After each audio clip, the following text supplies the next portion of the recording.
Boa tarde. Vamos falar sobre os conflitos mundiais e a luta por direitos durante a Guerra Fria. Bom, começando em 1945, com o fim da Segunda Guerra Mundial e o início da Guerra Fria. Nós temos a Conferência de Potsdam, que foi a divisão da Alemanha em zonas de ocupação controlada pelos Estados Unidos, pela União Soviética e pelo Reino Unido e pela França. Nós temos também a criação da ONU, fundada com o objetivo de promover a paz e os direitos humanos, evitando novos conflitos globais. E nós temos também o início da polarização, que começa a disputa ideológica entre o Bloco Socialista, liderado pela União Soviética, e o Bloco Capitalista, liderado pelos Estados Unidos. Em 1949, nós temos a Revolução Chinesa e a ascensão do socialismo. Nós temos também a fundação da República Popular da China, liderada por Mao Tse-tung. O Partido Comunista Chinês ele toma o poder e estabelece um governo socialista. Nós temos também a Grande Reforma Agrária, que foi a redistribuição de terras para os camponeses, como parte das políticas para eliminar as desigualdades sociais. E nós temos também o impacto global, que isso acaba inspirando os movimentos socialistas e anticoloniais em outras regiões da Ásia e da África. Já de 1950 a 1953, nós temos a Guerra da Coreia. Dentro disso, nós temos a divisão permanente da Península Coreana, onde o conflito entre a Coreia do Norte, que era socialista, e o da Coreia do Sul, capitalista, acaba solidificando a divisão, refletindo a disputa global entre o socialismo e o capitalismo. E nós temos também a intervenção internacional. Os Estados Unidos e a ONU, eles apoiam a Coreia do Sul, enquanto a China apoia a Coreia do Norte. Já de 1953 a 1964, nós temos a era Khrushchev e a desestalinização.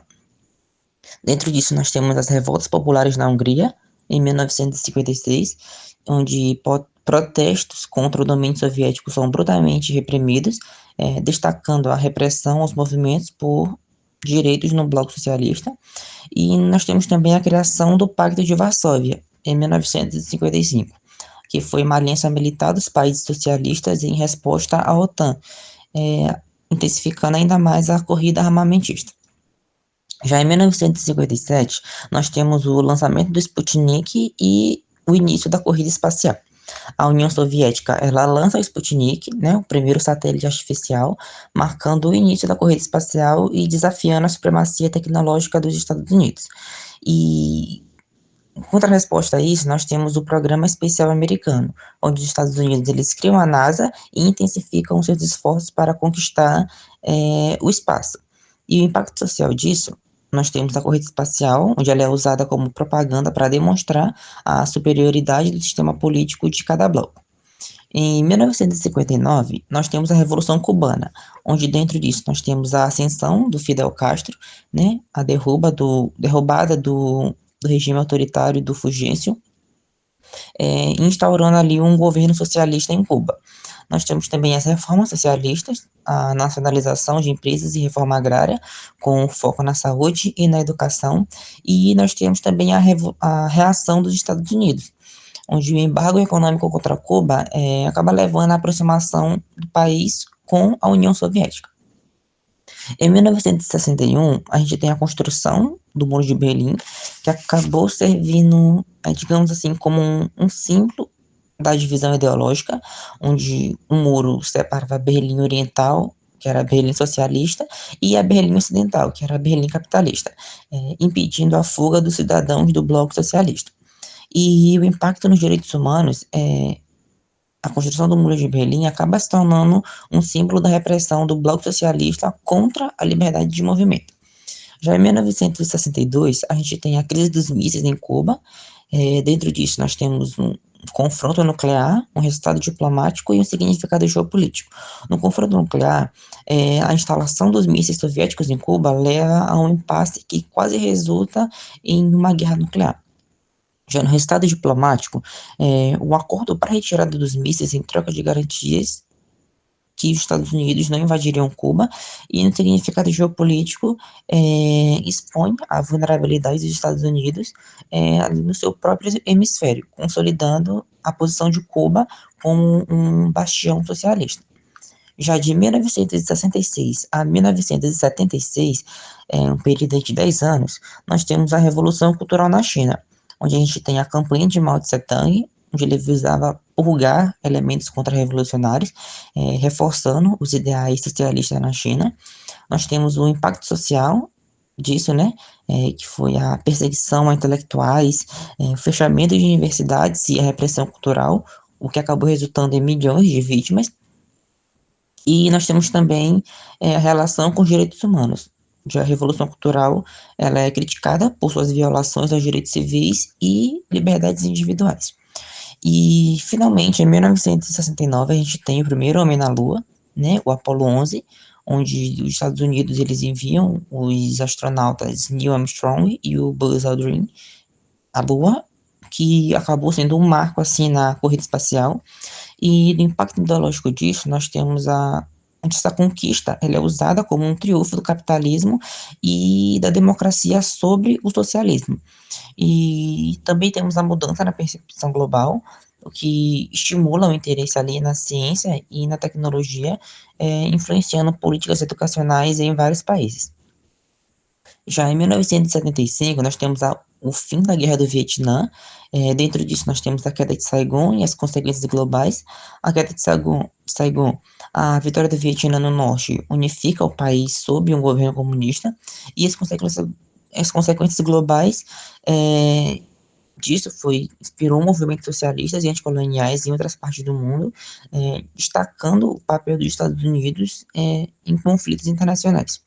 Em 1980, nós temos também o movimento Solidariedade na Polônia, da liderança de Lech Walesa, que era o sindicato Solidariedade, onde ele desafia o regime comunista, exigindo reformas políticas e direitos trabalhistas, e o impacto na Europa Oriental, que, como posso dizer, catalisa ali os movimentos pró-democracia que culminam na queda do comunismo. E finalmente chegamos em 1989, na queda do Muro de Berlim, né, que serviu ali como o símbolo do fim da Guerra Fria, né, onde a derrubada do muro ela marca o colapso dos regimes socialistas na Europa Ocidental. E as consequências disso nós temos o início da reunificação alemã e a dissolução gradual do Bloco Socialista. E em 1991 nós temos a dissolução da União Soviética. Dentro disso, nós temos o fim da Guerra Fria, que foi a queda da União Soviética na independência de várias repúblicas, encerrando aí a bipolaridade global, e também temos a nova ordem mundial, onde a hegemonia dos Estados Unidos, temos a hegemonia dos Estados Unidos como superpotência, e também com a proliferação de democracias liberais. Bom, concluindo, a Guerra Fria ela foi um período de intensas disputas ideológicas, onde o socialismo e o capitalismo eles competiam pela supremacia global em diversas frentes, assim, e esses três temas centrais, como o socialismo na China, a Revolução Cubana e a corrida espacial, eles estão interconectados na dinâmica de confrontos ideológicos e influenciaram profundamente as transformações sociais e políticas no mundo. Bom, nós temos aqui o primeiro, socialismo na China. A revolução liderada lá pelo Mao inspirou os movimentos anticoloniais e socialistas em outras regiões do mundo. As políticas dele, incluindo a grande revolução cultural, destacaram as tensões entre desenvolvimento econômico e controle autoritário, influenciando os debates sobre direitos e liberdades. Já na Revolução Cubana, nós temos a ascensão do Fidel Castro, né, que transformou Cuba em um símbolo de resistência comunista, resistências socialistas no hemisfério ocidental, e o sucesso da Revolução e a subsequente crise dos mísseis em Cuba destacaram ali a vulnerabilidade dos Estados Unidos e a capacidade do socialismo de desafiar o poder imperialista. E o embargo econômico e o isolamento de Cuba ressaltaram as tensões entre autodeterminação e repressão externa. Quanto à corrida espacial, que foi, né, a competição tecnológica entre os Estados Unidos e a União Soviética, que foi marcada pelo lançamento do Sputnik e a missão do Apollo 11, ela foi mais do que uma disputa por prestígio, ela foi uma batalha pela narrativa de qual sistema político era superior, se era o socialismo ou se era o capitalismo. E ela também incentivou o desenvolvimento científico global, mas também foi um lembrete constante do risco de militarização do espaço. Resumindo, esses eventos eles moldaram o mundo contemporâneo, né, influenciando movimentos por direitos humanos, debates sobre igualdade social e modelos de desenvolvimento econômico. E a interconexão entre ideologia, tecnologia e luta por direitos continua a ressoar nas questões políticas e sociais atuais, demonstrando que as lições da Guerra Fria elas permaneceram relevantes para entender o equilíbrio do poder global e as lutas por justiça social também.